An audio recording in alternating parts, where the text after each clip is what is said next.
Hello everyone, I'm Peng Chang. Today we are going to talk about the workflow of Homework Part-2s. In Homework Part-2s, you will gain hands-on experience building deep learning models in PyTorch. You will optimize both model and training pipeline with the goal of improving performance. In Homework Part-2s, we have a write-up, and typically we have a checkpoint notebook and a starter notebook, and we have a cutoff write-up, the cutoff wheel, and we have a kaggle competition. So I'm talking about the deadlines of Homework Part-2s. After 1 or 2 weeks after release, you're required to make at least one submission to kaggle by this deadline. People who miss the deadline will automatically lose 2% of the marks they may get on the Homework Part-2.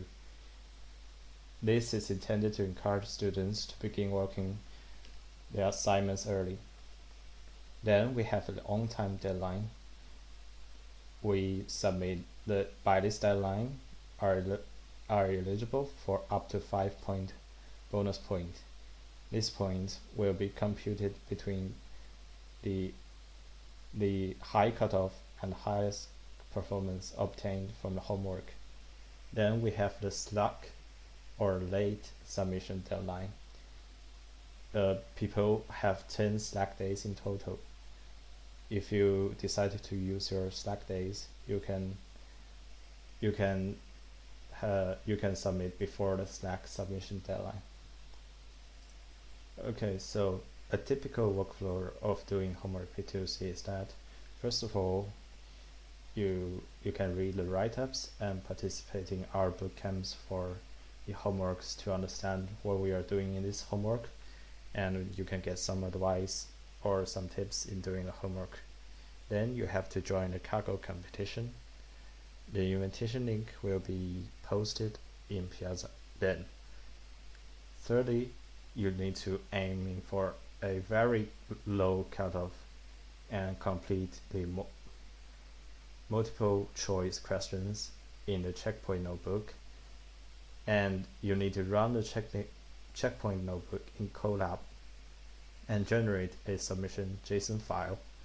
If you submit your JSON file to AutoLab checkpoint submission, you can accomplish the checkpoint deadline. Before checkpoint deadline, you will receive a 10% of your score. After that, you can keep improving after that, we will publish the cutoff, and you can keep improving your model until you're satisfied with the results. Then you must submit your code to AutoLab. The code submission deadline is 2 days after the kaggle deadline. So how to achieve a very low cutoff? You will need to find a compute resource for the homework. You can reference to recitations for Google Colab, PSC, Kaggle, AWS, or Google Cloud Platform. Then you can fill up all the to-dos in the starter notebook. And typically the starter notebook provided a simple notebook that can pass the very low cutoff if you implement all lay correctly. Then you can submit your prediction to Kaggle. This part is provided by our starter notebook, and you can just run the scripts inside the notebook and you can submit to Kaggle. Then, how to keep improving your model until a high cutoff?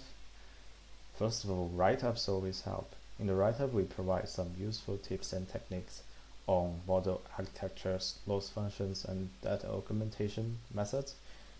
You can look for them. You can look for the write-ups and implement the techniques and methods yourself, and you can see the results is good or bad in the Kaggle leaderboard, which is very helpful for achieving higher performance. Then another advice I'll give you now is to work with your study group. You can discuss with your study group on model architectures, hyperparameters, and training techniques. You can have ablation testing on these subjects with your team. And I need to explain how cutoffs and grades is explained. We have a very low cutoff. If you achieve the very low cutoff, you get 30% of the points, and a low cutoff, and medium cutoff, and high cutoff. So, for example, if we use a accuracy as a metric that we aim to grade, that means that you need to achieve a higher accuracy to achieve a higher grade. For example, a low cutoff for accuracy is 80%, and median cutoff is 85%, and you get a 82.5 accuracy, and the grade is between 50% and 60%. It's interpolated between the cutoff scores, the actual points you get. And for on-time submission, I need to inform that if you use your slack days, you are not eligible for a bonus point. A bonus point is if you achieve the highest score in kaggle competition. That means that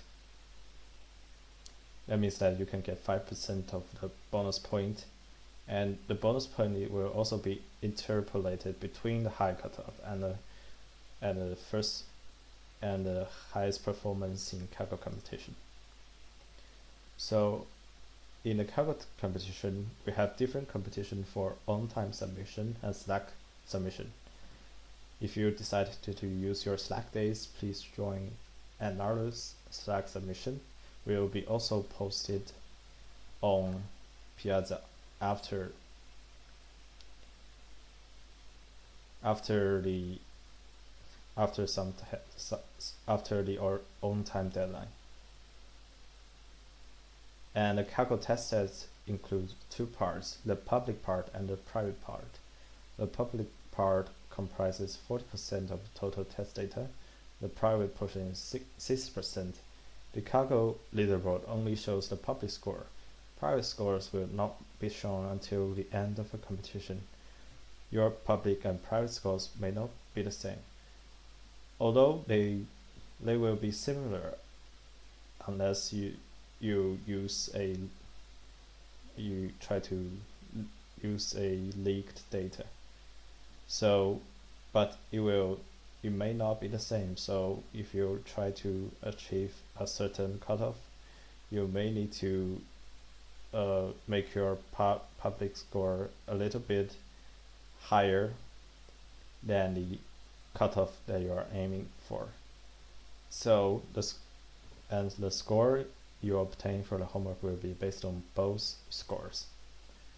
I need to talk about the slack days. You are granted total 10 slack days. If you use your slack days, you will not be eligible for any bonus point for very high cutoff.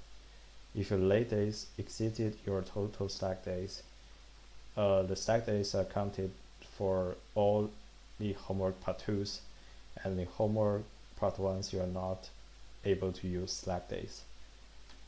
And your points for these homework part 2s will be deducted by 10%. That is, yes. And the stack submissions, and yes. And in these semesters, after the on-time deadline, we'll have a debrief and deployment session. Right after the competition closes, TAs will host a debrief and deployment session to recap top approaches and lessons learned, so that you can see what the top